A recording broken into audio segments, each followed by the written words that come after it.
Happy parents ডেতে আপনাদের আবারও স্বাগত জানাই আমাদের জুয়েলারি পার্টনার এইচ.কে দত্ত জুয়েলার্স। আমার কাছে আসতে বলো, একটু ভালোবাসতে বলো, বাহিরে নয় ভিতর জলে ভাসতে বলো, আমার কাছে আসতে বলো, ভীষণ ভালোবাসতে বলো।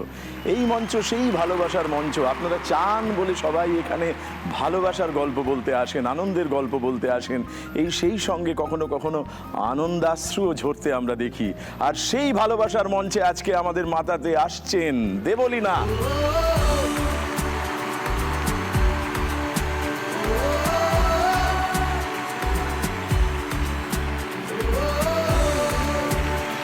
দেবলীনা এসে গেছে মানে এখন আরেকজনের আসার পালা। এবারে যিনি আসবেন তিনিও আমাদের আনন্দে, ভালোবাসায়, মজায় মাতাবেন।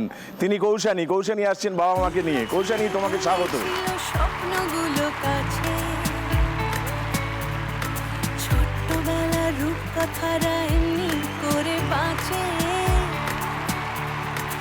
আমরা এবার সোনার কাঠি মুঠোয়। দেবলীনা, ঠিক কিরকম বোধ হচ্ছে? প্রথমেই বলি যে আমি এই অনুষ্ঠানটা নিয়মিত দেখি। বাহ। মাও দেখেন, আমার বড় দেখেন, আমার আত্মীয়স্বজন সবাই দেখেন। অপেক্ষায় ছিলাম কবে আসবো তোমার এই অনুষ্ঠানে। বাহ। এমনি আমার সঙ্গে তোমার পরিচয় আছে, মার সঙ্গে পরিচয় হয়েছে, কিন্তু এই সবার সামনে তো পরিচয় হয়নি।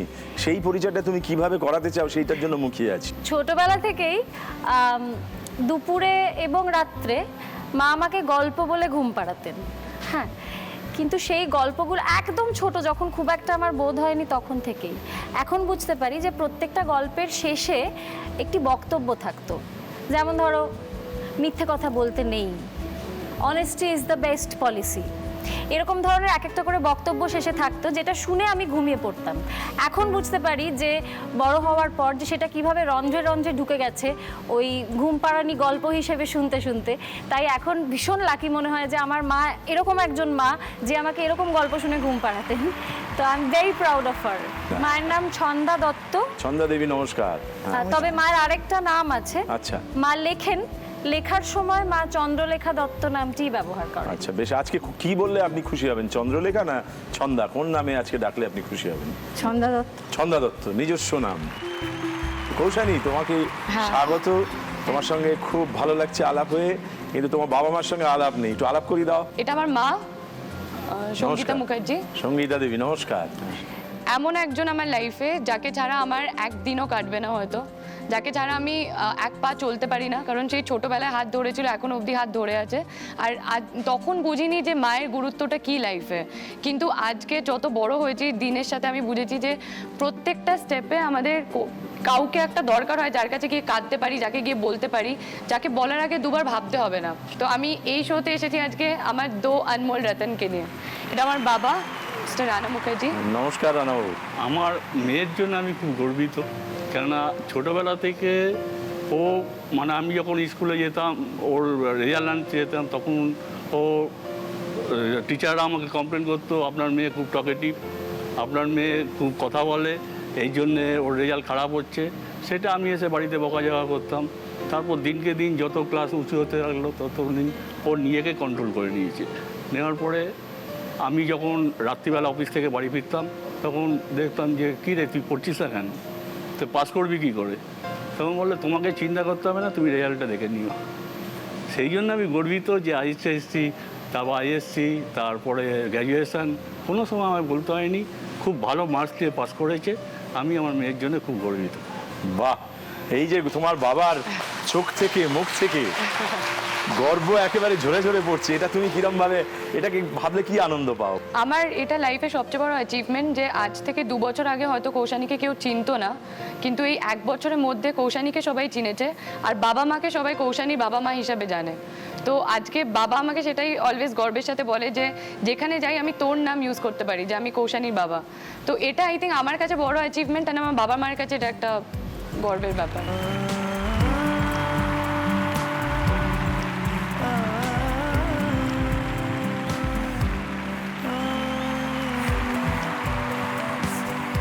আমরা এখানে একটা ইচ্ছে পূরণের খেলা খেলি। তোমাদের দুজনের কাছেই জানতে চাইবো তোমাদের প্রথম ইচ্ছেটা কি? আমার মায়ের হাঁটুতে গোড়ালিতে বেশ ব্যথা, তো এক ধরনের ফুট ম্যাসাজ হয়, অটোমেটিক ফুট ম্যাসাজ, যেটা আমার মাকে আমি গিফট করতে পারলে খুব খুশি হব। মায়ের বেশ আরাম হবে আর কি। তাহলে বাহ, ভারী সুন্দর ইচ্ছে, এটা অবশ্যই পূরণ করতে হবে। তোমার প্রথম ইচ্ছে কি? যবে থেকে পড়াশোনা একদম ফুল ফ্লেজেড স্টার্ট হয়ে যায়, সেই মা যে মানে নিজের পেছনে খুব মানে টাইম দিত আগে, যে মা সাজতো বা এখন সেইগুলো মানে প্রায় অনেক বছর মা সাজা এগুলো সব বন্ধ করে দিয়েছে, সাজা গোজা। তো আমি চাই আমার মাকে সাজতে দেখতে। মেকআপ কিট মায়ের জন্য, হ্যাঁ। বাহ।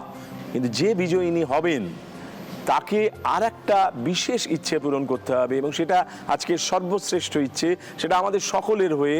আমাদের আশেপাশে এই যে আমাদের পাশে মা বাবা বসে আছেন, কিন্তু অনেকের পাশে তাদের সন্তানেরা নেই, তাদের সহায়তা দেবার লোক নেই। তারা একটু উষ্ণতা চান, ভালোবাসার একটা হাত চান। যমুনা সাহা দৈনিক 20 টাকা পারিশ্রমিকে একটি স্কুলে পরিচালিকার কাজ করতেন, কিন্তু একটি দুর্ঘটনায় একটি চোখ সম্পূর্ণভাবে এবং অন্যটি আংশিকভাবে দৃষ্টি হারায়। 3 মেয়ের বিয়ে হয়ে গেছে, তাও মায়ের খোঁজ খবর নেওয়ার প্রয়োজন বোধ করে না। 15 বছর হয়ে গেল আমার চোখ হারালাম, তারপরে আস্তে আস্তে এই চোখটাও দেখছি ধীরস্থির হয়ে যাচ্ছে। 4 মেয়ে বাবা, একটি মেয়ে আমাকে দেখে, 4-5 রকম ওষুধ খাই, ওষুধ পয়সা নেই, লোকে একটু দেয় তবে আমার চলে। আর কি বলো বাবা, ওই মেয়ে একটুখানি আনে খেটে খুঁটে, ওই খায় আমি খাই। আমার ঘরে কিছু নেই, আমার ঘরে চাল ডাল যদি দেন তো খুব ভালো হয়।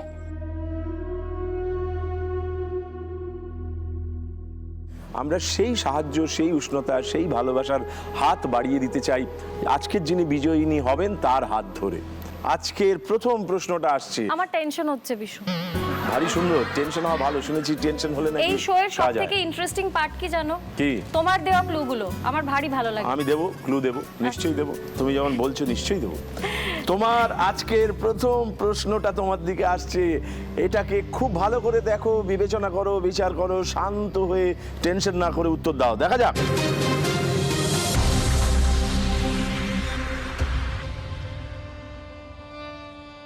নৈনিতাল থেকে প্রায় 22 কিলোমিটার দূরে এই ছোট্ট শহরটি বিখ্যাত বিশাল এই প্রাকৃতিক জলাশয়ের জন্য। মনোরম আবহাওয়া এবং শান্ত নিরিবিলি পরিবেশের জন্য এই পর্যটন স্থানে সারা বছর পর্যটকদের আনাগোনা থাকে। কথিত আছে পাণ্ডবদের বনবাসের সময় দ্বিতীয় পাণ্ডব এই স্থানে আসেন এবং অনুমান ভীমেশ্বর মহাদেব মন্দিরটি সেই সময় নির্মিত হয়। অনুমান করা হয় প্রাচীনকালে নেপাল ও তিব্বত যাওয়ার সিল্ক রুট এই শহরের মধ্যে দিয়ে গিয়েছিল, তাই যুগ যুগ ধরে পথিক বণিক পরিব্রাজকদের কাছে বিশ্রামস্থল হিসেবে এটি বিশেষ পরিচিতি লাভ করে। বিশাল এই জলাশয়ে শীতল জলের উপর দিয়ে নৌকাবিহার পর্যটকদের কাছে অন্যতম আকর্ষণ। এই পর্যটন কেন্দ্রের নাম কি? এই পর্যটন কেন্দ্রটির নাম কি? কতগুলি পরিচয় দেওয়া হলো, তার থেকে ক্লু দেওয়া আছে। লেকটার নাম জানতে চাইছো না স্থানের নাম? পর্যটন কেন্দ্র হিসেবে জায়গাটিকে আমরা যেভাবে যে নামে চিহ্নিত করে রাখা আছে সেই নামটা জানতে চাইছি।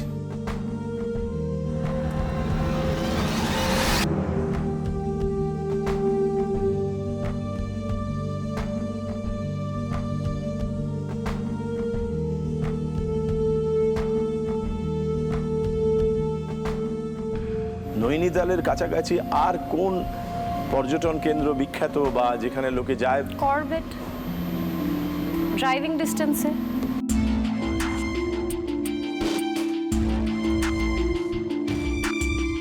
এখানে কিছু ক্লু দেওয়া ছিল। ভীমতাল কি? করবেট তো নয়। নৈনিতালের কাছাকাছি কত কিলোমিটারের মধ্যে এটা বললো? নৈনিতালের কাছাকাছি, এইটা মাথায় রাখো। কথিত আছে পাণ্ডবদের বনবাসের সময় দ্বিতীয় পাণ্ডব এই স্থানে আসেন এবং অনুমান ভীমেশ্বর মহাদেব মন্দিরটি সেই সময় নির্মিত হয়। ভীমতাল।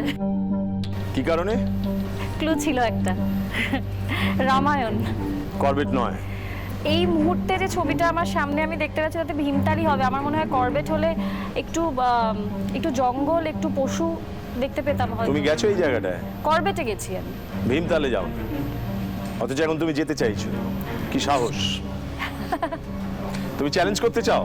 না, তুমি যে ভীমতাল বলেছো সেই উত্তরটা ঠিক হলো না ভুল হলো আমরা এবার যাচাই করে নেবো। দেখা যাক।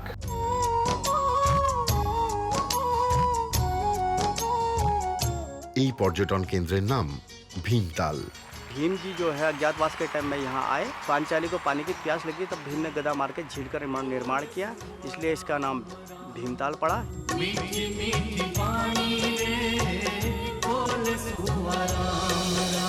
জয় ভীম জি কি জয়। তুমি একেবারে সঠিক উত্তর দিয়েছো, শুভেচ্ছা, অভিনন্দন এবং ধন্যবাদ। তুমি আছো 25 নম্বর নিয়ে, তোমার ঝুলিতে 25 গচ্ছিত রাখো। আমরা একটু পরে ফেরত আসবো তোমার কাছে। তোমার প্রথম ইচ্ছে পূরণের জন্য গৌসানী, প্রথম প্রশ্নটা আসছে। কোনো টেনশন না করে, শান্ত হয়ে বিচার করে তারপর উত্তর দাও, দেখা যাক।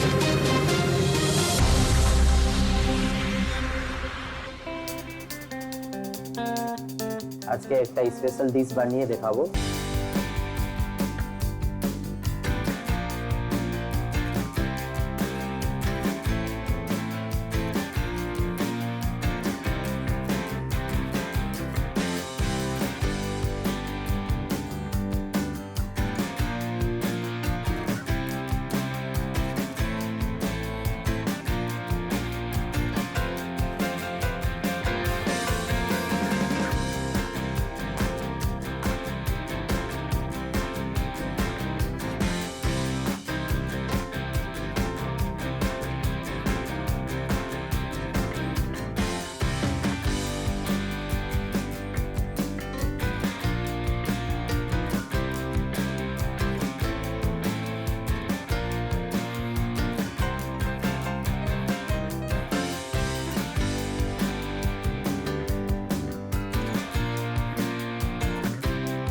একটা খাবার বানানোর পদ্ধতি দেখানো হলো, বিশেষ একটি খাবার।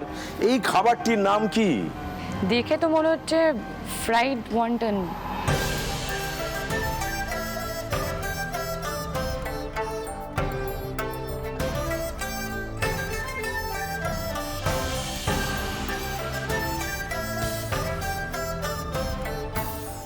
I think it's fried wonton. Chinese খেতে খুব ভালোবাসি, তো মনে তো হচ্ছে ফ্রাইড ওয়ান্টন চিকেন। বেশ, তুমি কি চ্যালেঞ্জ করতে চাও? না না, ঠিকই বলছো। গ্রেভিটা না থাকতেও আমি চ্যালেঞ্জ করতাম, কিন্তু গ্রেভিটা দেখে আমার মনে হচ্ছে ঠিক বলছে। গ্রেভিটা না থাকলে আমি অন্য একটা নাম বলতাম। তুমি কি নাম বলতে? মোমো বলতাম গ্রেভিটা না থাকলে। তুমি চ্যালেঞ্জ করছো না? না, বরাবরই ভীতু প্রকৃতির লোক তুমি। একদম ভীতু নই। তুমি বলছো তুমি ভীতু না? তুমি কি আমার চ্যালেঞ্জ করতে বলছো? আমি বলছি না, আমি জিজ্ঞেস করছি তুমি সাহসী না ভীতু, এইটা জিজ্ঞেস করছি। এই প্রশ্নের উত্তরটা আমি দিতে পারি। বলো। আমার ফেভারিট স্পোর্ট হচ্ছে স্কুবা ডাইভিং, বাহ। আর আমি আগামী দিনে করতে চলেছি স্কাই ডাইভিং। বাহ, অনেকে আছে স্কুবা টুবা করে কিন্তু আরশোলা দেখলে এমন চিৎকার করে আমি মনে হয় বাগে আরশোলা দেখলে ভয় পাই। আমি ঠিক বলেছি? হ্যাঁ, হ্যাঁ, আগে একটু আরশোলা দেখে সাহস সঞ্চয় করো, তারপর অন্য স্পোর্ট করতে যাও। হ্যাঁ, এক্স্যাক্টলি। আরশোলা দেখলে আমি যে স্থানে আরশোলা আছে সেই স্থানে আমি থাকতে পারি না। আরশোলাকে আহ্বান জানাতে চাই না, তোমাকে জিজ্ঞেস করতে চাই, তুমি কি চ্যালেঞ্জ করতে চাও? না না, ওকে কনফিডেন্ট লাগছে আমার, আমি চ্যালেঞ্জ করব না। ও মা, আমি দেখে নিই এবার তোমার কাছ থেকে যে উত্তরটা পাওয়া গেল সেটা ঠিক হলো না ভুল হলো, দেখা যাক।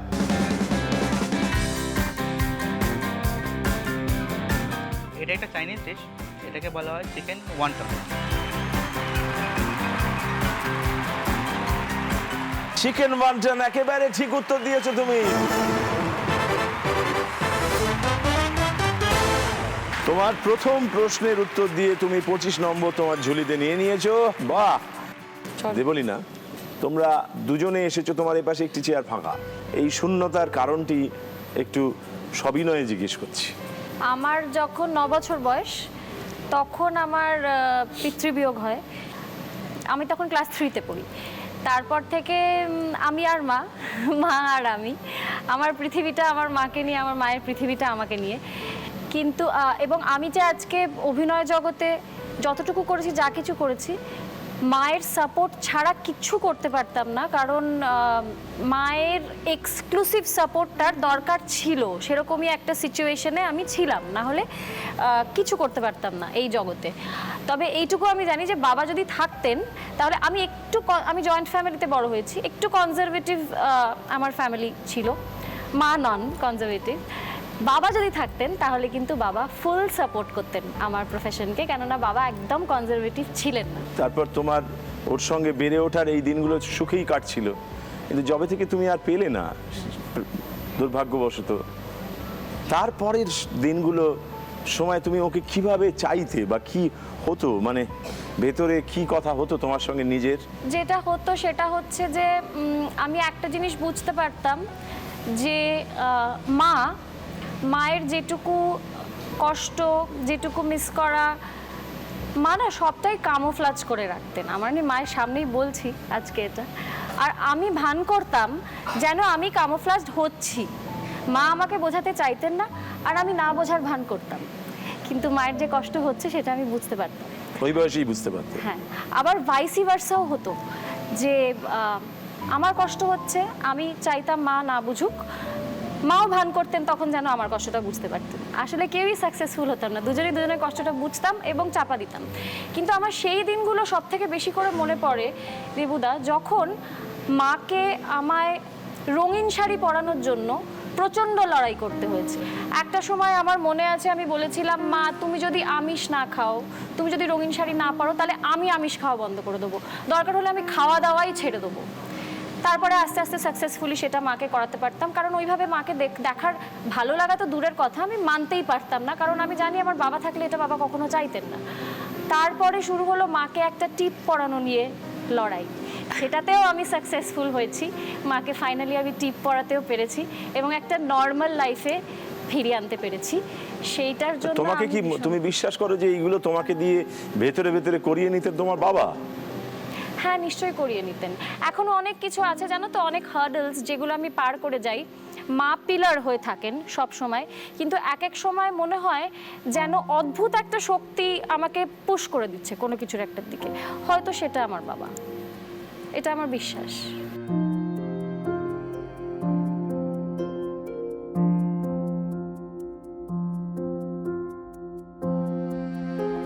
আর আমি যখন প্রথম দিন সাদা শাড়ি লাল পাড় পরে অনুষ্ঠান করলাম, সেই অনুষ্ঠানে আমার বড় যা ছিলেন, তা আমি ওনাকে দেখেছিলাম কাঁদতে।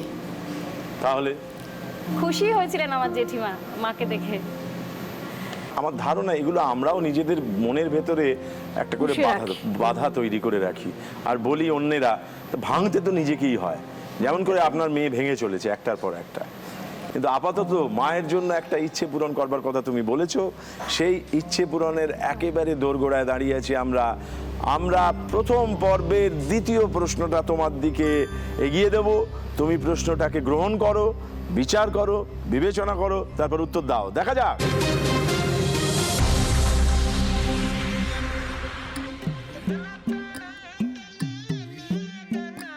উত্তর ভারতের যেমন বেনারসি, দক্ষিণ ভারতে তেমনই এই শাড়ি। হিন্দু পুরাণ মতে স্বয়ং ভগবানের বস্ত্র যারা বুনতেন, বংশানুক্রমে তাঁরাই নাকি এই শাড়ি বুনে থাকেন। গুণগত দিক থেকে এই শাড়ির রেশম যেমন উৎকৃষ্ট মানের, তেমনি দেখতেও খাসা। এর বুননও একেবারেই ভিন্ন ধাঁচের, তার উপর নানা রকম ডিজাইন তো আছেই।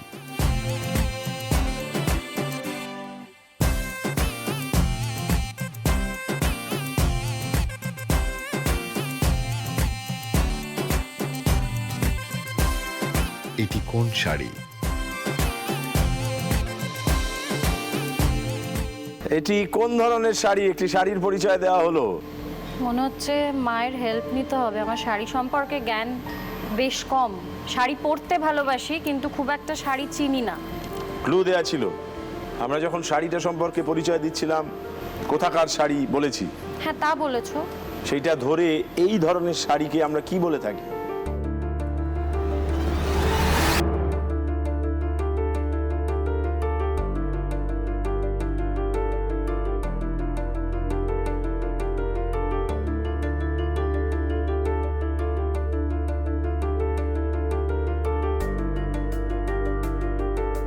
তুমি যদি মার কাছ থেকে সাহায্য নিতে চাও, নিতেই পারো। সাউথ সিল্ক বলে কি এটাকে? তুমি যদি নিশ্চিত হও তাই নেব। বা কাঞ্জিভারম, একটা শাড়ি আমার দেখে মনে হলো কাঞ্জিভারম বা কাঞ্চিপুরম। কাঞ্জিভারম আর কাঞ্চিপুরমের ডিফারেন্সটা এক্স্যাক্টলি কি আমি জানি না, তবে এই দুটো সাউথের, এটা আমি জানি। আমি শিওর না। কাঞ্চিপুরম না কাঞ্জিভারম? প্রথমেই আমার কাঞ্জিভারম নামটা মাথায় এসছে, তাই আমি ওটাই বলছি। মার সঙ্গে আর আলোচনা করতে চাও? মায়ের হেল্পটা আরেকটু পরের জন্য রেখে দিই। বেশ, তোমার এই উত্তরটা নিলাম কাঞ্জিভারম। তুমি কি চ্যালেঞ্জ করতে চাও? আমারও মনে হচ্ছে কাঞ্জিভারম। বেশ, তোমার কাছ থেকে যে উত্তরটা পাওয়া গেল সেই উত্তরটা যদি ঠিক হয় তুমি প্রথম ইচ্ছে পূরণ করে ফেলতে পারবে, তুমি পৌঁছে যাবে 50-এ। আর যদি ভুল হয় তাহলে তুমি 25-এ দাঁড়িয়ে থাকবে। এবারে আমরা যাচাই করে নিই তুমি যে উত্তরটা দিলে সেটা ঠিক হলো না ভুল হলো, দেখা যাক। তামিলনাড়ুর কাঞ্জিপুরম এলাকায় এই শাড়ি তৈরি হয়। এটি কাঞ্জিভারম নামে পরিচিত। Namaskar, Deshan Karana. I am Prabhu from Kanjipuram. The name of the saree is Kanjipuram Silks. তার মানে তুমি যে উত্তরটা দিয়েছো সেটা একেবারে সঠিক উত্তর হয়েছে।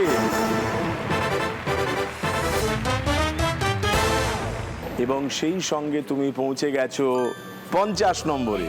তুমি যে উত্তরটা দিলে তার আগে তুমি বলছিলে কাঞ্চিপুরম, কাঞ্চিপুরমে সিল্কটা তৈরি হয়, জায়গাটার নাম, আর শাড়িটা সেইখান থেকে হয়, সেই শাড়িটাকে আমরা কাঞ্জিভারম নামে জানি। তুমি পৌঁছে গেছো মায়ের একটা অন্যরকম ইচ্ছে পূরণে। সেই প্রথম ইচ্ছে পূরণের উৎসব করব আমরা, উদযাপন করব। এসো সামনে এসো। তোমরা ছিলে বলেই ছিল স্বপ্নগুলো কাছে, ছোট্টবেলার রূপকথারা এমনি করে বাঁচে। আমরা এবার সোনার কাঠি মুঠোয় তুলে নিই, আজ তোমাদের স্বপ্নগুলো সত্যি করে দিই। কৌশানী, এবার আমার পালা। এবার আমার পালা। পাশে মা বাবা বসে আছে। ও বাবা। হ্যাঁ, এই যে বললেন ওই বাবা, মানে এটা কি বাবা মাকে তুমি কোনোদিন ভয় পেতে? যখন আমি ছোট ছিলাম আমিও জয়েন্ট ফ্যামিলিতেই মানুষ হই, আর ওখানকার পরিবেশটা এরকম ছিল যে ঠাম্মা কি ঠাকুরদা অলওয়েজ বাবাকে বলতো, বিকজ আমি যখনই ছোট জামা পরতাম বা আমি ডান্স করতাম, আমিও ফেস্টে আমি খুব নাচতে খুব ভালোবাসি। নানান ধরনের জামা কাপড় পরা নিয়ে অনেক ইস্যুস হয়েছে, যেটা অনেক সময় হয়তো বাবা রুখে দাঁড়াতে পারেনি, বিকজ জয়েন্ট ফ্যামিলির অন্য লোকেরা, হ্যাঁ, তোমার আত্মীয়রা, তারা বিরক্ত, জেঠি জেঠু কাকা কাকি ওরা একটু হয়েছে। বেশি মানে পজেসিভনেস বা কনজারভেটিভিজম দেখাবে।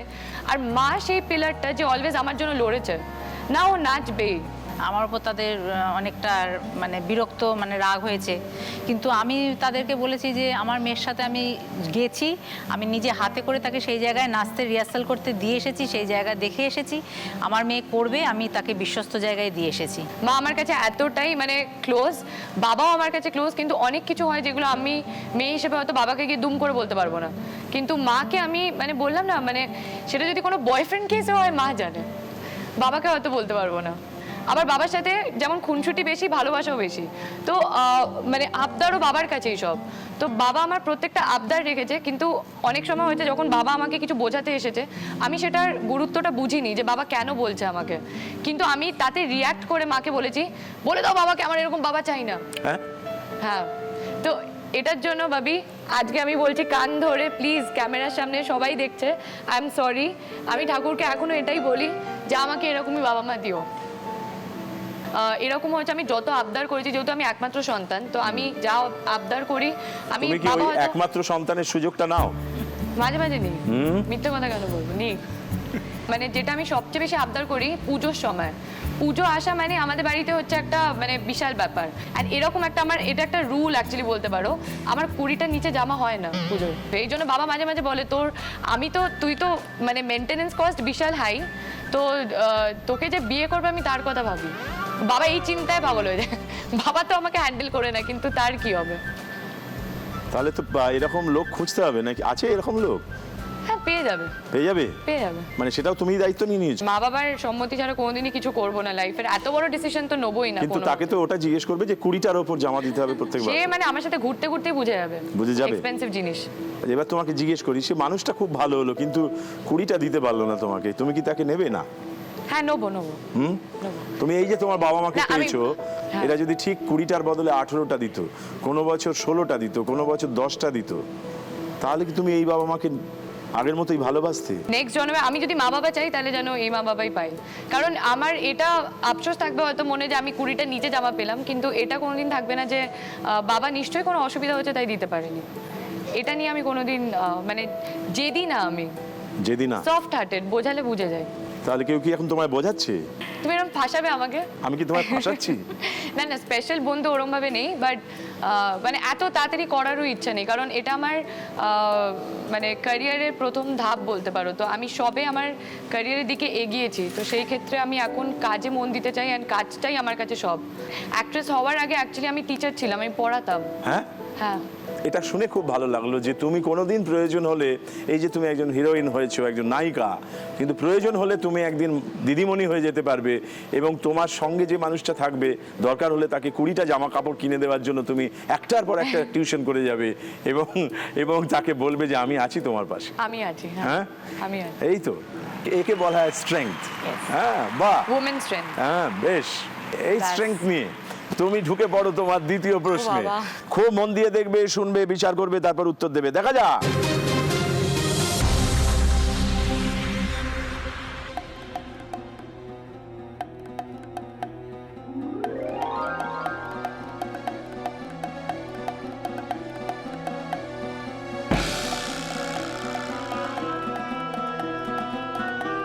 এই যে ছবিটা আমরা দেখলাম, এইটা দেখে তোমার কি কথা মনে আসছে, কি বলতে ইচ্ছে হচ্ছে?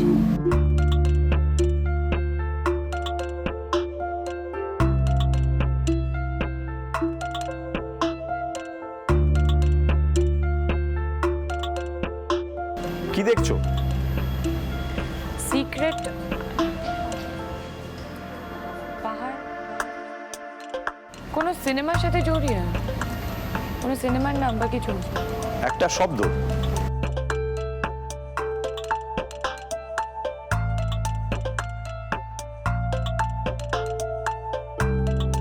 দেবলীনা, ভালো করে দেখো, তুমি চাইলে চ্যালেঞ্জ করতে পারো যদি কোনো মাথায় উত্তর আসে। মানে একটা পাহাড়, কিন্তু তার উপরে সিক্রেট লেখা। পাহাড়, তার উপরে সিক্রেট লেখা। সিক্রেট লেখা আছে।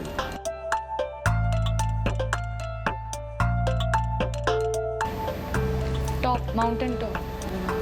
খোঁজো খোঁজো খোঁজো খোঁজো খোঁজো খোঁজো খোঁজো খোঁজো খোঁজো। Top secret. Top secret.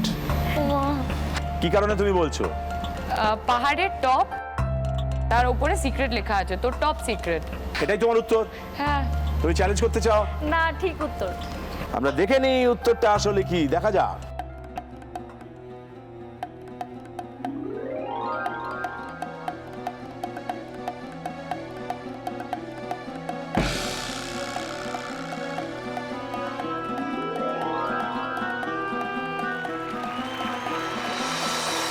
Top secret, একেবারে ঠিক উত্তর দিয়েছো তুমি। শুভেচ্ছা, অভিনন্দন, ধন্যবাদ। সেই সঙ্গে তুমি আরো 25 জোগাড় করে ফেলেছো, 25, 50-এ পৌঁছে গেছো, এবং তুমি তোমার প্রথম ইচ্ছে পূরণ করে ফেলেছো। চলো আমরা মাকে সাজিয়ে তুলি। এসো, সামনে এসো।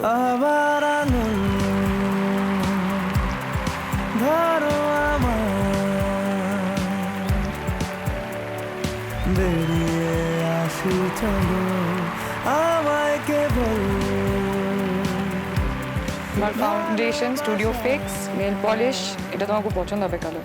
লিপস্টিক, শিমার, এটা হচ্ছে লিকুইড ফাউন্ডেশন, আই শ্যাডো, সব আছে। ধরো আমার। তোমার দ্বিতীয় ইচ্ছেটা জানতে চাইবো। সুস্মিতা একজন আছে, আমার বান্ধবী বলতে পারো আর কি। ও একা প্রায় 40টা কুকুর আর 25টা বেড়ালের দেখাশোনা করে, একেবারে একা ওর পাড়ায়, এবং তাদের যত রকম মেডিকেল নিড সব ফুলফিল করে। সুস্মিতার মনে এবং হাতে একটা অদ্ভুত ম্যাজিক আছে, তোমাদের ওই ম্যাজিক কোয়েশ্চেনের মতো। ও কিন্তু তাদেরকে সারিয়ে তোলে। বাহ। তাই আমি যতটা সম্ভব ওর পাশে গিয়ে একটু দাঁড়াতে চাই আর কি, এটাই আমার মানে ওর যে সংগঠন বা ও যে কাজটা করে তার পাশে দাঁড়াতে চাও। বাহ, অসাধারণ ইচ্ছে। ইচ্ছেটা পূরণ করতেই হবে। তোমার দ্বিতীয় ইচ্ছেটা কি? বাবা খুব বেশি কাজে ব্যস্ত, প্লাস আমাদের রেসপন্সিবিলিটি বাবার মাথায়, তো সেই ক্ষেত্রে বাবা নিজেকে মানে পুরো হারিয়ে ফেলেছে। সেই বাবা যাকে আমি মানে পুরো টিপ টপ, পুরো স্যুট বুট পরে অলওয়েজ যেত, আমি কোথাও না কোথাও বাবাকে ওই লুকটাতে মিস করি। তো আজকে আমি চাই যে যদি আমি এই প্রশ্ন দুটোর উত্তর দিতে পারি সঠিকভাবে, তাহলে আমার ইচ্ছা যে আমি সেই পুরনো বাবাকে দেখতে চাই, যে ওরমভাবে স্যুট বুট পরে অফিস যাবে অ্যান্ড রেডি হয়ে পুরো টিপটপ হয়ে, ড্যাশিং হিরো, যাকে আমি আমার লাইফের হিরো মানি। সো আমি বাবাকে হিরো মতন সাজাতে চাই। বাহ, তোমার আজকে তৃতীয় প্রশ্নটা তোমার দিকে আসছে, ভালো করে দেখে নিশ্চিত হয়ে উত্তর দাও, দেখা যাক।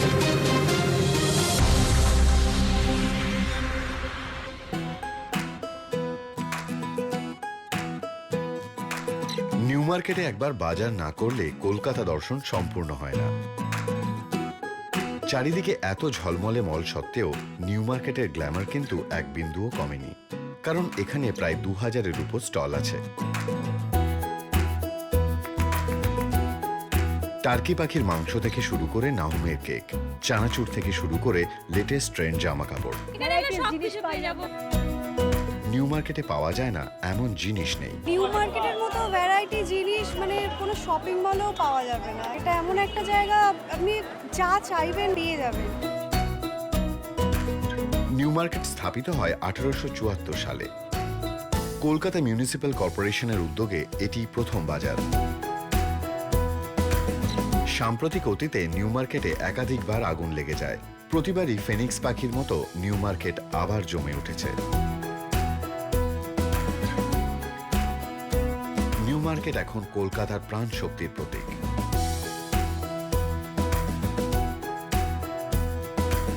নিউ মার্কেট আরেকটি কি নামে পরিচিত? এই যে নিউ মার্কেটকে আমরা নিউ মার্কেট বলে ডেকে থাকি, এটি আরেকটি নামে খুবই পরিচিত। এই নামটি কি? হেল্প নেবো মায়ের। বেশ, হেল্প নাও। নিবি কিনা ভেবে দেখ। হ্যাঁ, নিয়ে নি।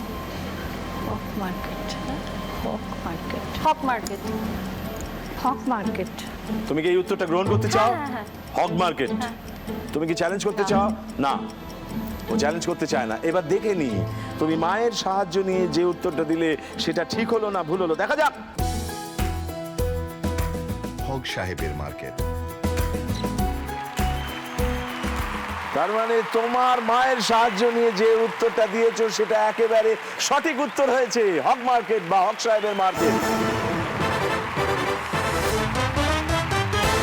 স্টুয়ার্ট হক কলকাতা কর্পোরেশনের চেয়ারম্যান ছিলেন, তার নামে নামাঙ্কিত এই নিউ মার্কেট, এবং 1 জানুয়ারি 1874 সালে এটা তৈরি হয়। তোমার আজকে তৃতীয় প্রশ্নটা তোমার কাছে আসছে, খুব মন দিয়ে দেখে নাও, দেখা যাক।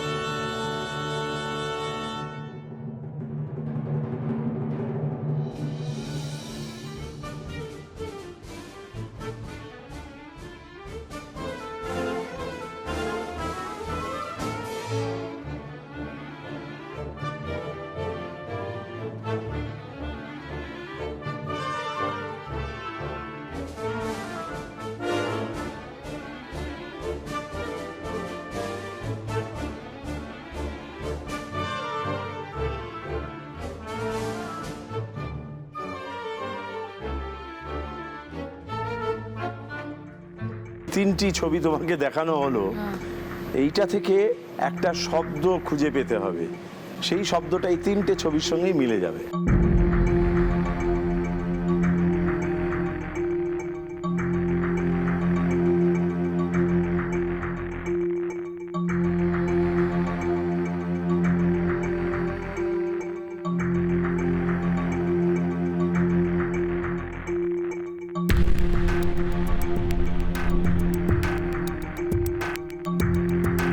কোন শব্দটি বোঝানো হলো এইসব করে?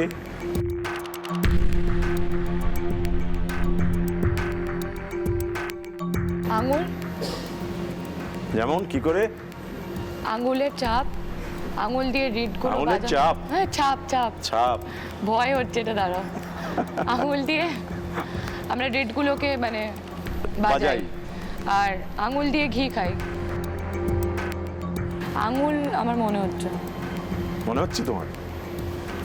যদি এটা ঠিক হয় তুমি 25 পাবে, যদি ভুল হয় 50-এ দাঁড়িয়ে থাকবে। তুমি এরকম ভুলের দিকে যাচ্ছ। তুমি কি চ্যালেঞ্জ করতে চাও? ও তো সব ঠিক বলছে, কি করে চ্যালেঞ্জ করব? তুমি চ্যালেঞ্জ করতে চাও না? বেশ, তোমার এই উত্তরটা নিলাম, এবার দেখা যাক তোমার উত্তরটা ঠিক হলো না ভুল হলো।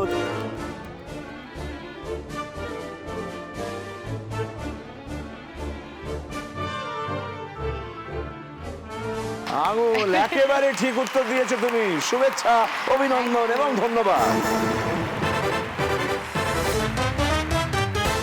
তুমি পৌঁছে গেছো 75-এ। আর একটি প্রশ্নের অপেক্ষা। তুমি দাঁড়িয়ে আছো 75-এ। তোমার আজকের 4 নম্বর প্রশ্নটা আসছে। এটা দিয়ে তোমার দ্বিতীয় ইচ্ছে পূরণ হয় কিনা তুমি যাচাই করে শান্ত মাথায় উত্তর দাও, দেখা যাক।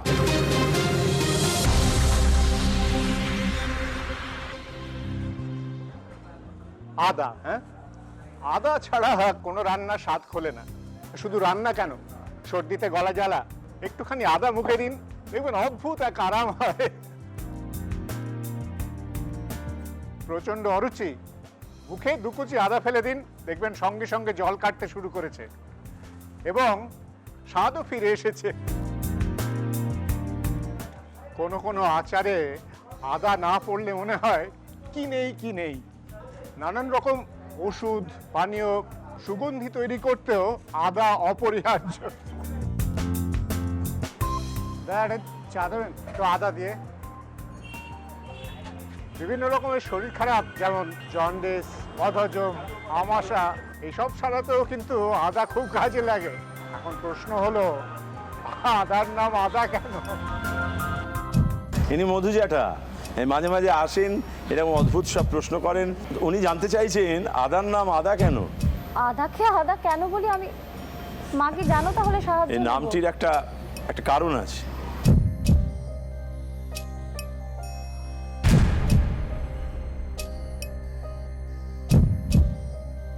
এই উত্তরটা গেস করার উত্তর একেবারেই নয়, সেটা বুঝতে পারছি। মানে আমাকে জানতে হবে উত্তরটা, তবেই আমি দিতে পারবো, আন্দাজে ঢিল মারলে হবে না। কিন্তু এই উত্তরটা দেওয়া খুব জরুরি।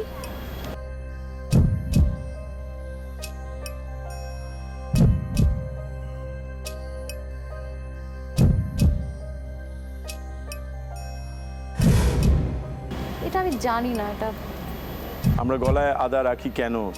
গলা খুসখুস করলে, গলা খুসখুস করলে, কাশি হলে আদা রাখি। এটা পাওয়া যাচ্ছে না, এটা পারা যাচ্ছে না। বেশ, তোমার কাছ থেকে এর উত্তরটা পাওয়া গেল না। তোমাকে জিজ্ঞেস করবো, তুমি কি চ্যালেঞ্জ করতে চাও, কোনো উত্তর বলতে চাও? পারছি না কোনো ক্লু। বেশ, আমরা যাচাই করে নিতে চাইবো, জেনে নিতে চাইবো আদতে কোন উত্তরটার খোঁজ আমরা করছিলাম। দেখা যাক। মুখে একটু আদা ফেললেই দেখবেন কিরকম জল কাটতে শুরু করে, একটা আর্দ্রতার সৃষ্টি হয়। ওই আর্দ্রক থেকে আদা নামের উৎপত্তি। অনেকবার আমরা আদ্রক বলি, আদ্রক সেই শব্দটার মানে হচ্ছে আর্দ্রতা, মানে একটু জল আসে, একটা ময়েশ্চার, ভিজে ভাব। উত্তর পাওয়া যায়নি। আমাদের নিয়ম অনুযায়ী আমরা বলবো তোমার উত্তর ভুল হলো। তুমি রইলে 75-এ, একটু অপেক্ষা, এবার ওর কাছে যাব। তুমি আছো 75-এ। তোমার আজকের যে প্রশ্নটি এবার তোমার জন্য বরাদ্দ করা আছে, সেটি খুব মন দিয়ে শুনবে, দেখবে, তারপর বিচার করবে এবং উত্তর দেবে। সেটি সামনে ঘটবে এইখানে। वो हसीना वो नीलम परी कर गई कैसी जादूगरी, नींद नींदों से छीन ली है, दिल में बेचैनियां है भरी। वो हसीना वो नीलम परी कर गई कैसी जादूगरी, नींद नींदों से छीन ली है, दिल में बेचैनियां है भरी। नहीं बेचारा हूँ आवारा, थोड़ा समझाऊं मैं अब किस किस को, दिल में मेरे दर्द डिस्को, दर्द डिस्को, दर्द डिस्को, दिल में मेरे दर्द डिस्को, दर्द डिस्को, दर्द डिस्को, दिल में मेरे दर्द डिस्को, दर्द डिस्को, दर्द डिस्को, दिल में मेरे दर्द डिस्को, दर्द डिस्को, दर्द डिस्को। देखा है तुझको जब से मैं तो हिल गया, लगता है मेरे सीने से दिल निकल गया। देखा है तुझको जब से मैं तो हिल गया, लगता है मेरे सीने से दिल निकल गया। मम्मी से क्या डैडी से भी मिलाऊंगा तुझे,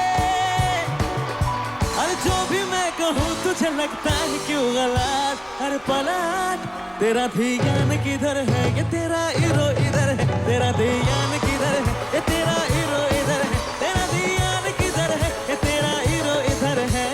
पलट तुझे इतनी भी खबर है, ये तेरा हीरो इधर है, तेरा ध्यान किधर है, ये तेरा हीरो इधर है, तेरा ध्यान किधर है, ये तेरा हीरो इधर है। तो पलट मुझे इतनी भी खबर है तेरा हीरो इधर है तेरा ध्यान किधर है तेरा हीरो इधर है तेरा ध्यान किधर है तेरा हीरो इधर है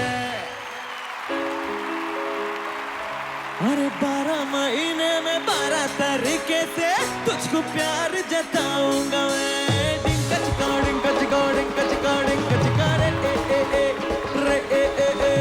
डिंका चिका डिंका चिका डिंका चिका डिंका चिका रे रे 12 मिनट भी लगता है अपना तेरे बिन रह पाऊंगा मैं डिंका चिका डिंका चिका डिंका चिका डिंका चिका रे रे डिंका चिका डिंका चिका डिंका चिका डिंका चिका रे रे डिंका चिका चिका चिका चिका रे रे डिंका चिका डिंका चिका डिंका चिका डिंका चिका रे रे বাহ কে বাত ইমান, অনেক ধন্যবাদ, দারুণ দারুণ। প্রশ্নটা খুবই সিম্পল, তোমাকে শুধু এইটুকু বলতে হবে যে এই তিনটে গান কার গলায়, মানে কে কে গেয়েছে এই গানগুলো, ভেরি সিম্পল।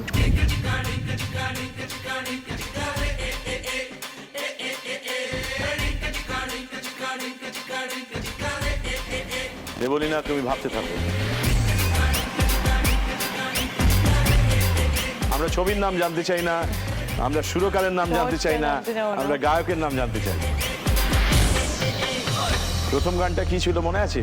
দর্দ ডিস্কো, কিন্তু ওটার মিউজিক ডিরেক্টরটা গীত সিঙ্গার সিঙ্গার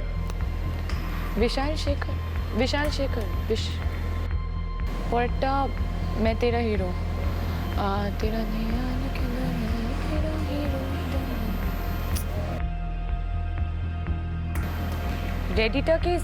रेडिटा साजिद वाजिद। আমরা গায়কের নাম জানতে চাইছি, সিঙ্গার কে? প্রথম গানটা ইমন, প্রথম গানটা কি ছিল? দর্দ ডিস্কো, বিশাল শেখর। দ্বিতীয় গান হচ্ছে তেরা হিরো ইধর। এইটাতেই তো গেছি। কে? প্রীতম কি? প্রীতম। তৃতীয় গান বিশাল শেখর। বেশ, তোমার কাছ থেকে এই উত্তর পাওয়া গেল, তুমি কি চ্যালেঞ্জ করতে চাও? আমার মাঝখানেরটা নিয়ে কনফিউশন, তাই আমি চ্যালেঞ্জ করছি না। বেশ, ও চ্যালেঞ্জ করছে না, অতএব তোমার উত্তর যদি ঠিক হয় তুমি তোমার দ্বিতীয় ইচ্ছে পূরণ করে ফেলবে।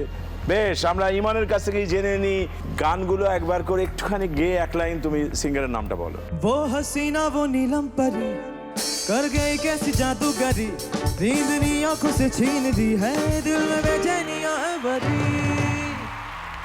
Very popular Sukhvinder Singh ji. देखा है तुझको जब से हाय मैं तो हिल गया लगता है मेरे सीने से दिल निकल गया। देखा है तुझको जब से हाय मैं तो हिल गया लगता है मेरे सीने से दिल निकल गया। The very popular Arijit Singh। और 12 महीने में 12 तरीके से तुझको प्यार। মিকা সিং। মিকা সিং। অতএব তোমার কাছ থেকে যে উত্তর পাওয়া গেল সেটা ভুল হলো। তুমি আছো 75, আমরা চার্জ হয়ে নেব। ইমান, তুমি যদি 2 লাইন শুনিয়ে দাও যে কোনো গান। रंगपुरे दी रंग रंगीली लड़की छैल छबीली उसते चंचल ने निकटा ओए चंचल ने निकटार दे उसका रूप बड़ा हथियार ओए उसके रूप से कत्ल हुए तो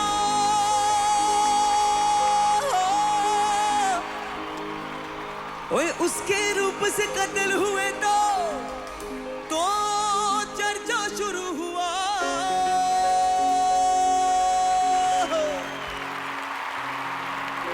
ओए उसके रूप से कत्ल हुए तो चर्चा शुरू हुआ। नगाड़ा नगाड़ा नगाड़ा बजा नगाड़ा नगाड़ा नगाड़ा बजा नगाड़ा नगाड़ा नगाड़ा बजा नगाड़ा नगाड़ा नगाड़ा बजा नगाड़ा नगाड़ा नगाड़ा बजा ओए नगाड़ा नगाड़ा नगाड़ा बजा नगाड़ा नगाड़ा नगाड़ा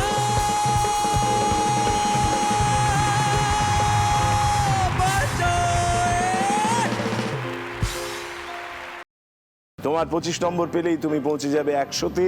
দ্বিতীয় ইচ্ছে পূরণ, তোমার ইচ্ছে পূরণের জন্য আর 25 জোগাড় করার জন্য যে প্রশ্নটা তোমার দিকে আসছে খুব মন দিয়ে দেখো, শোনো, বিচার করো, তারপর উত্তর দাও। দেখে নাও।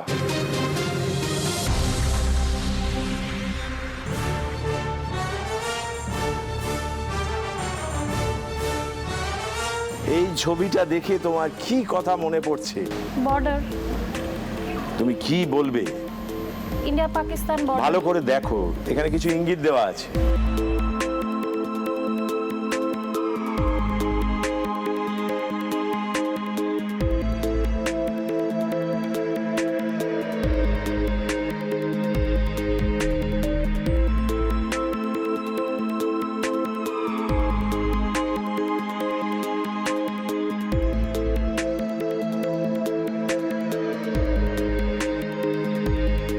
আমি তো ছবির নামটা মনে পড়ে গেছে, মুখে আসছে না। নামটা কি সাংঘাতিক খারাপ, আমি ভাবতে পারছি না। সুন্দর একটা মেয়েকে। হ্যাঁ, তোমার নামটা মনে পড়েছে? কে কে ছিল সেই ছবিতে? ও সালমান খান। সেটাই তোমার উত্তর? হ্যাঁ, আমি ভাবতে পারছি না। আমার মেমোরিটা এরকম হয়ে যেতে পারে সময় বিশেষে এবং নার্ভাসনেসে। ঠাকুরকে ডাকো, ঠাকুরকে ডাকো। হ্যাঁ হ্যাঁ, ঠাকুরকে ডাকছি। ডাকো ঠাকুর। কোন ঠাকুরকে ডাকতে চাও? জয় মা কালী, জয় মা। হনুমান, হনুমান, বজরঙ্গী ভাইজান।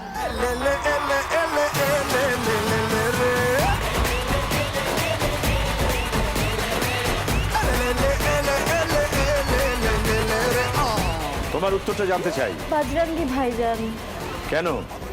এইটাই ছবিতে এই সিনটা ছিল, যেটা একটা প্রচন্ড মজার সিন ছিল, ভেরি ওয়েল পারফর্মড একটা সিন, যেখানে মাটির তলা দিয়ে সলমান বাচ্চাটিকে নিয়ে বারবার যাওয়ার চেষ্টা করছিল এবং তার সঙ্গে অনেস্টলিও বলার চেষ্টা করছে, তুমি কিভাবে এসো না, আমি তো মাটির তলা দিয়ে এসেছি। তুমি কি চ্যালেঞ্জ করতে চাও? হ্যাঁ, এটাই ভেবে রেখেছিলাম বলবো। সুযোগ দিল না চ্যালেঞ্জ করার।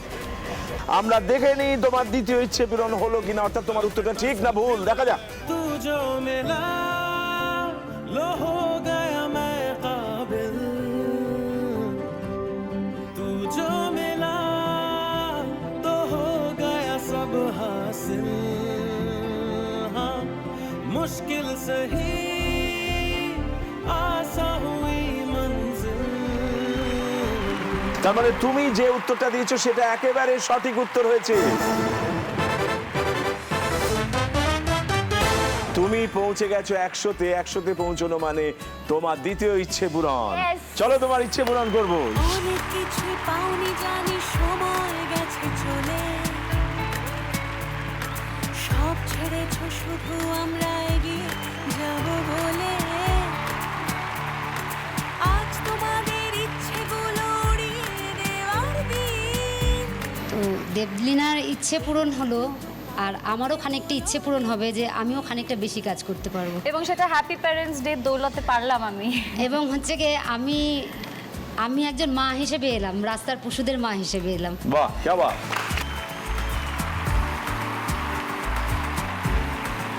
এটা এইচকে দত্ত জুয়েলার্সের তরফ থেকে একটা বিশেষ হার, এটা মাকে পরিয়ে দাও।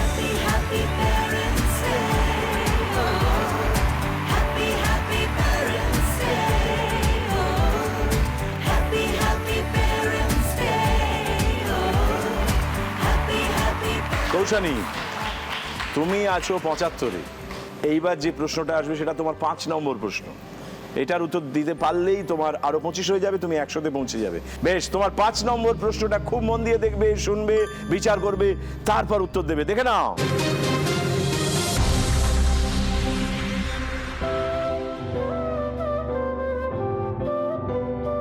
শুধু হিরে নয়, মুক্তোর জন্য এই শহরের খ্যাতি দীর্ঘদিনের, অথচ শহরটি সমুদ্র থেকে ঢের দূরে অবস্থিত। শহরের বাইরে চন্দনপেট নামক জায়গায় মুক্তো শিল্পের কাজ চলে। বহু পরিবার এই শিল্পের কাজে যুক্ত।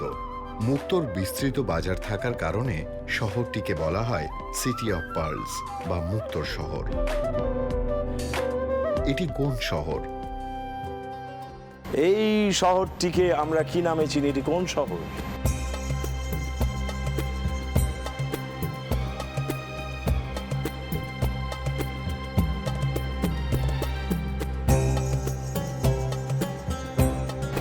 আমার মনে হচ্ছে হায়দ্রাবাদ, সিটি অফ পার্লস।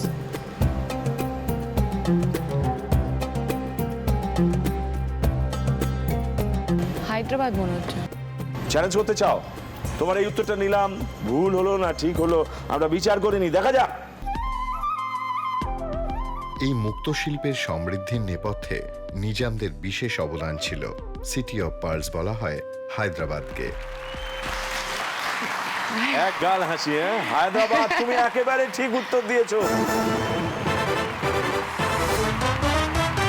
আরো 25 জোগাড় করে ফেলেছো, ছিলে 75, হয়ে গেছে 100। চলো আমরা সেই উৎসব মঞ্চের দিকে যাই। মায়ের আমি আঁকড়ে চলি বাবার পায়ে পায়ে, আজও গাছে ঠান্ডা ছায়া ছেলেবেলার গায়ে। তোমরা পছন্দ হবে নিশ্চয়ই, হয়েছে তো? ঘড়ি বাবার ফেভারিট। তাই কখনো যা শেষ হবে না এমন ভালোবাসা। আজ দেখাও ক্যামেরায়। তোমরা জুতো আছে, তোমার পারফিউম। হতো অনেক বড় এইচকে দত্ত জুয়েলার্সের তরফ থেকে একটা বিশেষ পুরস্কার। ছোট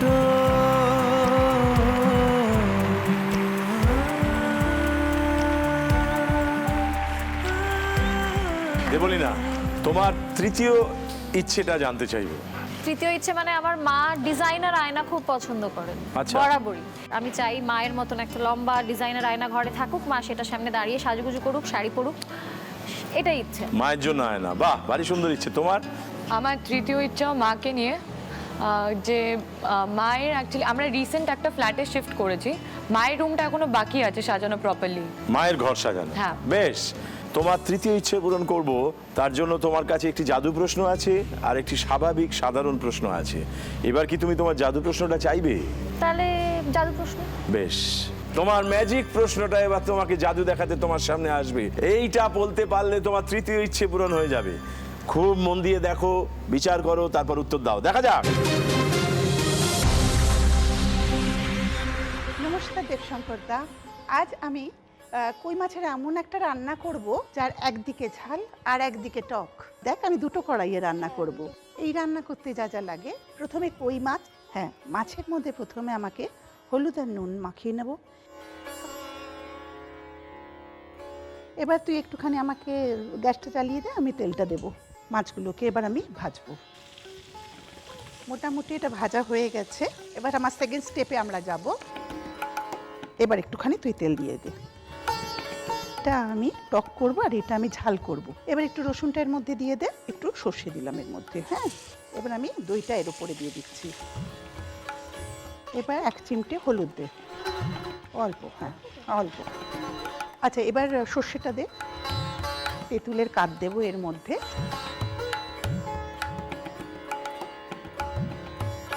এইবার একটা একটা মাছ এর মধ্যে আমি ছাড়বো। এইবার কি করব দেখ, এই যে এক সাইডে কিন্তু এর টকটা হয়ে গেছে, এই দেখ এবার হয়ে গেছে। আমরা দেখ কিভাবে তুলছি। এবার তুই লঙ্কাটা দিয়ে এটা সাজানো হবে। দেবশঙ্কর দা, এই যে আমি কই মাছের রান্নাটা করলাম, একদিকে ঝাল আর একদিকে টক মিষ্টি, আপনি আপনার পার্টিসিপেন্টসদের জিজ্ঞেস করবেন এই রান্নাটার নাম কি? একটা টক ঝাল প্রশ্ন এসেছে তোমার কাছে। মায়ের প্রিয় মাছ। এই রান্নাটির নাম কি? বিশেষ একটি নাম আছে, সেই নামটি কি? আমি তো জানি না, মা জানো? আমি আরেকটা হেল্প নিতে পারি তোমার কাছে। হরগৌরী আর কি, হরগৌরী বা হরপার্বতী। কি উত্তর? হরপার্বতী মা বলছেন। মার কাছ থেকে সাহায্য নিয়ে তুমি বলছো এই প্রিপারেশনটার নাম হরপার্বতী বা হরগৌরী। হরপার্বতী বা হরগৌরী, হ্যাঁ। তুমি কি চ্যালেঞ্জ করতে চাও? আমার কোনো আইডিয়া নেই। বেশ, তোমার উত্তরটা ঠিক হলো না ভুল হলো আমরা এবার যাচাই করে নিই, দেখা যাক। কি রান্না করছিলেন? এত সুগন্ধ। আজকে কই মাছের হরগৌরী করেছি।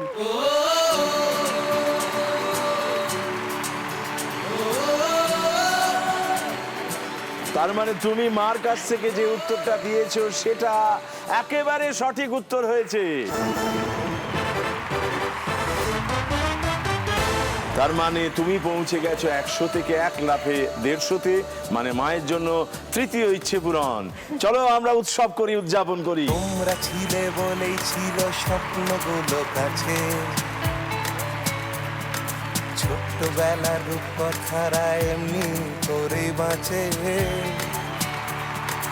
আমরা এবার সোনার কাঠি মুঠোয় তুলে নি,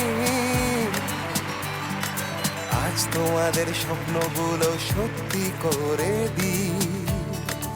এইবারে যে প্রশ্নটা আসছে সেই প্রশ্নটা জাদু প্রশ্ন, এটার উত্তর দিতে পারলেই তোমার তৃতীয় ইচ্ছে পূরণ। খুব মন দিয়ে দেখো, বিচার করো, তারপরে উত্তর দাও। দেখা যাক।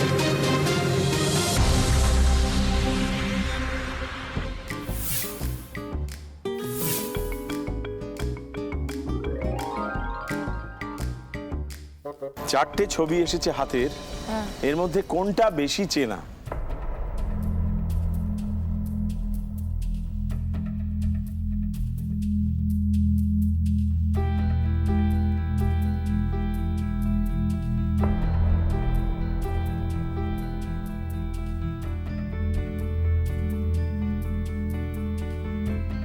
মানে আমি হেল্প নিতে চাই, ডিসকাস করে। তোমার দুটো হেল্পই বাকি আছে, অতএব তুমি ইচ্ছে মতন আলোচনা করো।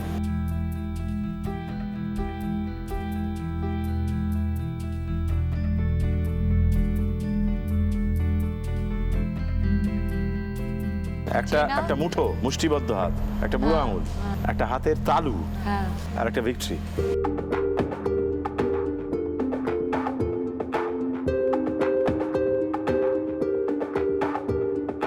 আমার মনে হচ্ছে থার্ডটা, মানে চারটা। হ্যাঁ, মানে আমার দেবলীনা যদি চ্যালেঞ্জ করতে পারো তাহলে তোমার 50। আমার মনে হচ্ছে থার্ডটাই সঠিক। কথাটা ব্যাখ্যা করতে হবে, শুধু 3 নম্বর বা 2 নম্বর বা 1 নম্বর বললে হবে না। কি বলবো, ভিক্টরি। তোমাকে হাতের তালুর মধ্যে চিনি। হাতে তালুর মতো চিনি? দুনিয়াটাকে আমি হাতের তালুর মধ্যে চিনি। আমি দুনিয়াটাকে হাতের তালুর মতো চিনি, সেই জন্য আমি এটাকে নিচ্ছি 3 নম্বরটাকে। তুমি কি চ্যালেঞ্জ করতে চাও? বেশ, দেখা যাক তুমি তৃতীয় ইচ্ছে পূরণ করতে পারলে না পারলে না।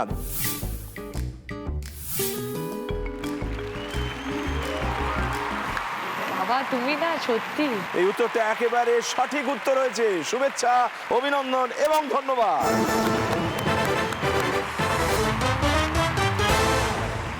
এবং সেই সঙ্গে তুমি পৌঁছে গেছো 150 করা মানে তৃতীয় ইচ্ছে পূরণ। অনেক কিছু পাওনি জানি, সময় গেছে চলে, সব ছেড়েছো শুধু আমরা এগিয়ে যাব বলে। আজ তোমাদের ইচ্ছেগুলো উড়িয়ে দেওয়ার দিন, এইটুকু তো পারবো কেবল অনেকখানি ঋণ। দেবলীনা, আমরা দাঁড়িয়ে আছি চতুর্থ ইচ্ছের দোরগোড়ায়। তোমার চতুর্থ ইচ্ছেটা কি? বেড়াতে যাওয়া। বেড়াতে যাওয়া একসাথে মাকে নিয়ে। মাকে নিয়ে কোথায় বেড়াতে যেতে চাও? সেটা পরে। লাক্ষাদ্বীপ, বাহ, দারুণ জায়গা। মা সমুদ্র খুব ভালোবাসে, প্লাস ওখানে হোয়াইট বিচ আছে, সেটা মাকে দেখাতে চাই। এই জন্য তোমার কাছে একটি প্রশ্ন পড়ে আছে, অতএব তোমার সামনে সুযোগ থাকছে তোমার নিজের প্রশ্নের উত্তর দেওয়া এবং ওর জন্য যে একটা প্রশ্ন আছে সেটাকে চ্যালেঞ্জ করা। তবেই তুমি 200-এ পৌঁছে যাবে, চতুর্থ ইচ্ছে পূরণ করে ফেলতে পারবে। তোমার ক্ষেত্রেও তাই। তোমার চতুর্থ ইচ্ছেটা কি? আমার চতুর্থ ইচ্ছা, মা বাবা যাতে আবার সেই, মানে আমাকে বড় করতে গিয়ে আমার পড়াশোনার পেছনে মা বাবা এতটাই সময় দিয়েছে যে কোথাও না কোথাও নিজেদেরকে হারিয়ে ফেলেছে। সেই নিজের সময়টা নিজেরা একসাথে, কারণ সব ট্রিপেই আমি আছি মা বাবার সাথে, তো কখনো কখনো আমারও মনে হয় যে আমি কাবাব কা হাড্ডি। তো ওটা আমি চাই না। আমি এবার বড় হয়ে গেছি, তো আমি চাই যে আমার মা বাবা আলাদা ঘুরতে যাক, আলাদা সময় কাটাক, আলাদা সেই চার্মটা ফেরত পাক যেটা ছিল ওদের দুজনের মধ্যে। তো আমি মা বাবাকে একটা মানালি ট্রিপে পাঠাতে চাই। বাহ, মা বাবার জন্য মানালি ট্রিপ। বাহ, তোমার আজকের খেলার একেবারে শেষ প্রশ্নটা তোমার যেটা বরাদ্দ আছে সেটা আসছে, ভালো করে দেখবে, বিচার করবে, তারপরে উত্তর দেবে। দেখে নাও তোমার আজকের 6 নম্বর প্রশ্নটা কি।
এই দৃশ্যগুলির সাথে কোন শব্দ সম্পর্কিত?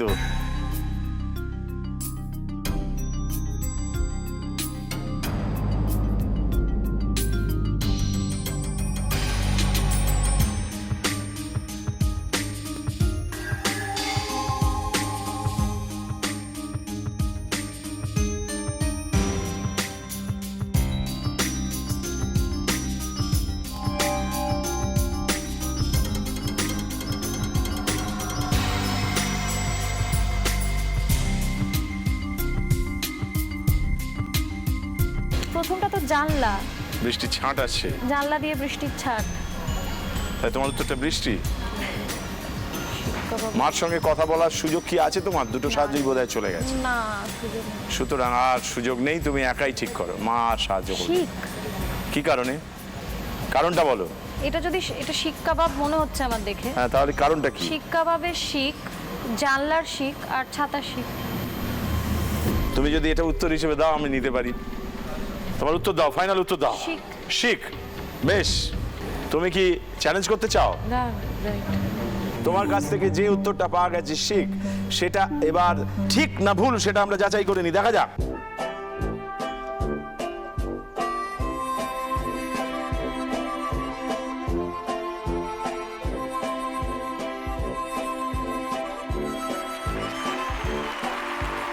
তার মানে তোমার উত্তরটা একেবারে ঠিক উত্তর হয়েছে। শুভেচ্ছা, অভিনন্দন এবং ধন্যবাদ। তুমি পৌঁছে গেছো 175-এ। একটু অপেক্ষায় থাকো, একটু পরেই ওর দিকে যে প্রশ্নটা আসবে সেটা খুব মন দিয়ে দেখবে, তবেই তোমার 200 হবে। তুমি আছো 150-এ। তোমার ম্যাজিক প্রশ্ন হয়ে গেছে, শুধুমাত্র নিজস্ব সরাসরি একটি 6 নম্বর প্রশ্ন আছে। তোমার আজকে হয়তো চতুর্থ ইচ্ছে পূরণের সুযোগ নেই, কিন্তু আমি চাই তুমি এটা বলতে পারো। 6 নম্বর প্রশ্ন যেটা আছে সেটা কি ধরনের প্রশ্ন, দেখা যাক।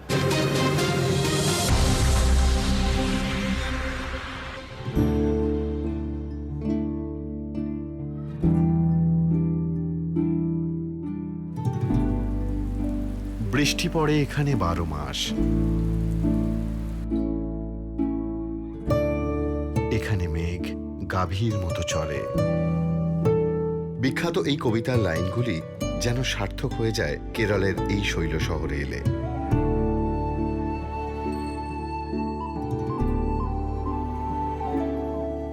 একদিকে বিস্তীর্ণ পাহাড় আর তার গায়ে চা বাগান।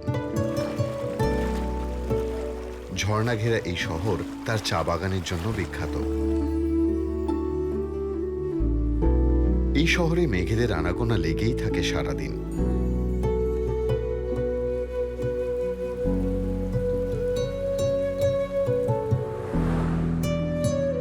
কেরল ও তামিলনাড়ুর সীমান্তে অবস্থিত এই শৈল শহরের নাম কি? এই হিল স্টেশনটার নাম কি?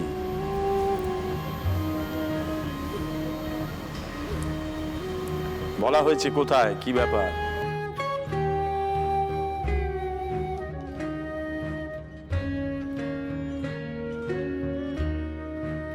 হেল্প আছে একটা।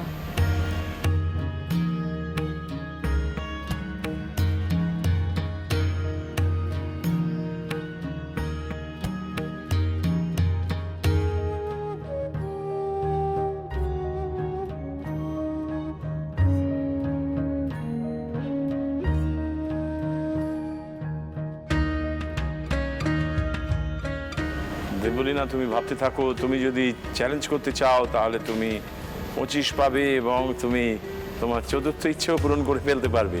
আর তুমি ঠিক উত্তর দাও এবং 175-এ পৌঁছে যাও, তাহলে তুমি সমান সমান হয়ে যাবে।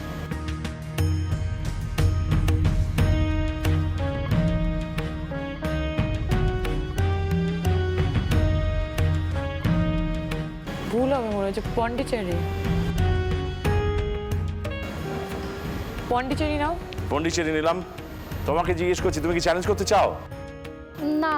দেবলীনা, তোমার কাছ থেকে চ্যালেঞ্জ পাইনি এবং তোমার কাছ থেকে একটা উত্তর পেয়েছি। তুমি বলেছো পন্ডিচেরি। আমরা এবার দেখে নিতে চাইবো এই উত্তরটা ধরে আমরা 175-এ পৌঁছে যেতে পারলাম নাকি আটকে রইলাম 150-এই। বৃষ্টি পড়ে এখানে 12 মাস। এখানে মেঘ গাভীর মতো চলে। মুন্নার। তোমার উত্তরটা ভুল হলো। অতএব তুমি দাঁড়িয়ে আছো 150-এ, তুমি চ্যালেঞ্জ করনি, তাই তুমি দাঁড়িয়ে রইলে 175-এ। আমরা মা বাবার জন্য ইচ্ছে পূরণ করতে পেরেছি, সব মিলে আমাদের আজকের সময়টা ভালো কেটেছে। আর এই ভালো কাটাটা আজকে আমরা আরো সুন্দর করে তুলে নিতে চাই, সামনে যেতে চাই এবং শেষ করতে চাই আমাদের নিজস্ব ভঙ্গিতে। এসো।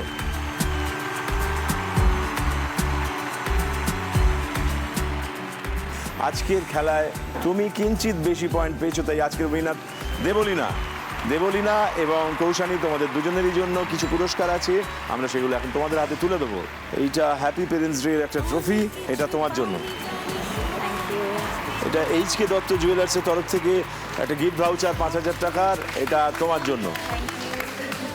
এই ছবিটা এই অনুষ্ঠানের স্মারক হিসেবে তোমাদের বাড়িতে থাকতে পারে, মার হাতে তুলে দিলাম। আর এই শাড়িটা বিশেষ একটি শাড়ি, আদি মোহিনী মোহন কাঞ্জিলালের তরফ থেকে স্বর্ণালী কাঞ্জিলালের ডিজাইন করা, এটা তুমি তোমার মার গায়ে দিয়ে দাও। বাহ, ভীষণ খুশি হয়েছি আমি এই শাড়িটাতে লাল আছে সেটা দেখে। আর এটা শিলংয়ের হোটেল পোলো টাওয়ার্সের তরফ থেকে 2 nights 3 days একটা ফ্রি স্টে তোমাদের জন্য। রিয়েলি? Thank you. এখানে একটা এইচকে দত্ত জুয়েলার্সের তরফ থেকে 5000 টাকার গিফট ভাউচার আছে তোমার মায়ের জন্য। Thank you.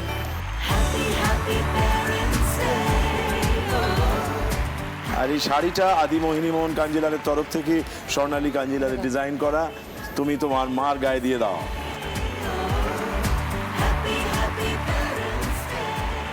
আপনারা ভালো থাকবেন, সুখে থাকবেন, সুন্দর থাকবেন, দেখতে থাকবেন হ্যাপি পেরেন্টস ডে। শুভরাত্রি, ধন্যবাদ।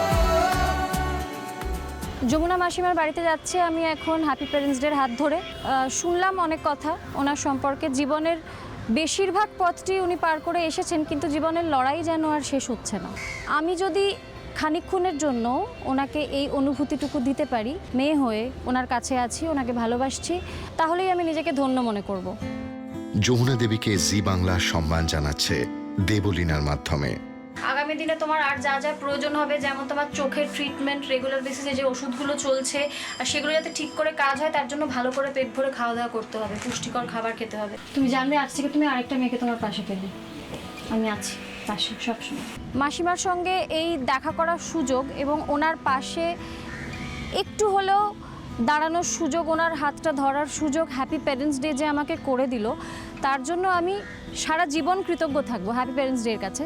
জি বাংলা হ্যাপি পেরেন্টস ডের মঞ্চ থেকে যমুনা দেবীর ইচ্ছা পূরণ করে দেবলীনা আসলে সম্মান জানালেন এই রকম অসংখ্য বাবা মা।